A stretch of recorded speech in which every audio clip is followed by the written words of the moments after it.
Hi, I'm Kieran McGardle, and this is Kieran McGardle Stories, Chapter 3. Today on the show, we're going to be looking at the Romantic era and some of the famous artists and art of the time period.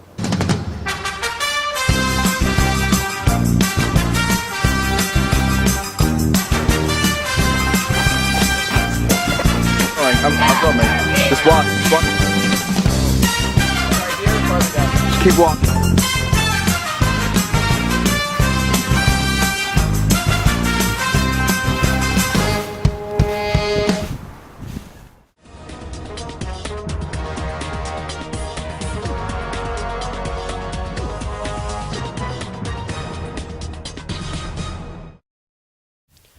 The Romantic movement was partly a reaction to the Industrial Revolution.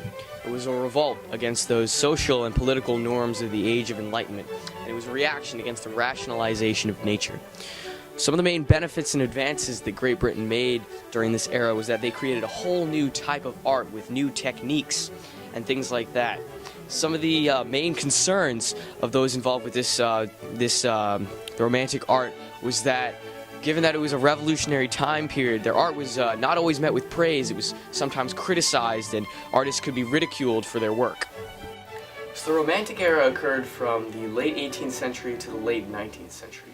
And three of the main themes of Romantic art were individualism, nature in the paintings, and the use of emotion. And we're going to look at all those themes today in the pieces of art. The first artist we're going to look at today is Joseph Mallord William Turner, more commonly known as J.M.W. Turner.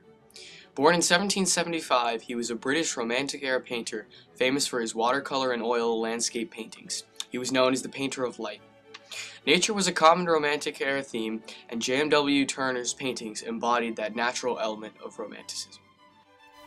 The first painting we're going to look at today is Fisherman at Sea by J.M.W. Turner. So the first thing you're going to notice about this painting is the raging sea and the dim moonlight shining upon the fishermen who are struggling against the waves. Now this is a very good example of nature in Romantic paintings. You can see the vastness of the sea and the futility of the fishermen's struggles against it. A little bit of individualism is also present in this painting. As you can see, the sailors are isolated from society. They're in nature. They're in the midst of a constant struggle between the individual will of one another and the powerful will of the forces of nature. The next painting by J.M.W. Turner we're going to be taking a look here on today on Kieran McGardle Stories Chapter 3, The Romantic Era, is called Chichester Canal.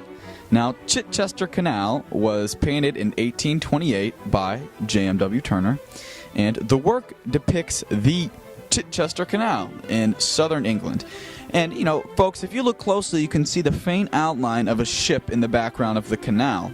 And this kind of serene and vivid colors that are seen in this painting really show the influence upon nature that, you know, Turner was really trying to capture the feeling of nature. And in the background of the nature is a lone ship. It's a lone ship that represents the lone soul and the lone individual in the midst of a vast and powerful nature. It is said that these brilliant colors may have been influenced by the ash from the eruption of Mount Tabor in Indonesia.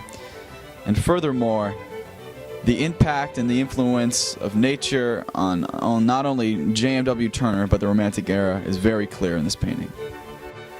The next Romantic artist we're going to look at today is Thomas Cole. Thomas Cole was born in Bolton, Lancashire, England in 1801, but he eventually moved to the U.S. when he was older.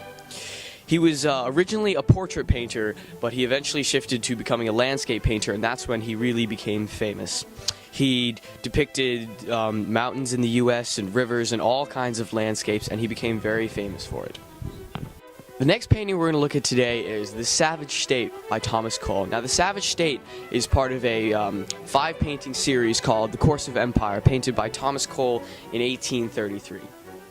The Savage State depicts a wild landscape. You can see a mountain in the background surrounded by clouds, sunlight coming up from the corner, and you can see many trees and wildlife. And you can also see, if you look very closely, a hunter clad in skins, most likely a Native American.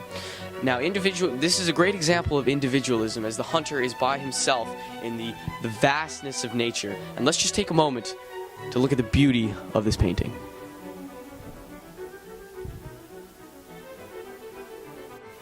Officially beginning in 1798, the Romantic movement first gained its foothold in Germany and Great Britain. But by the first half of the 19th century, its influence had spread all over Europe and even into the United States of America. But when the struggles of the revolutionary period began to wane, the Romantic movement ran out of steam. It did, however, leave an indelible mark on art. The brushstrokes, distortions of the subject matter, and choice of color tones and hues touched the heart. They were intended to stir deep into the viewer's emotional base. The mind appreciates this art because of the sense of curiosity about what caused the artist to make his material in such a way. Seeing romantic art is like looking back into the passions and fears of a previous generation. You're pulled into the turmoil and social concerns of the era.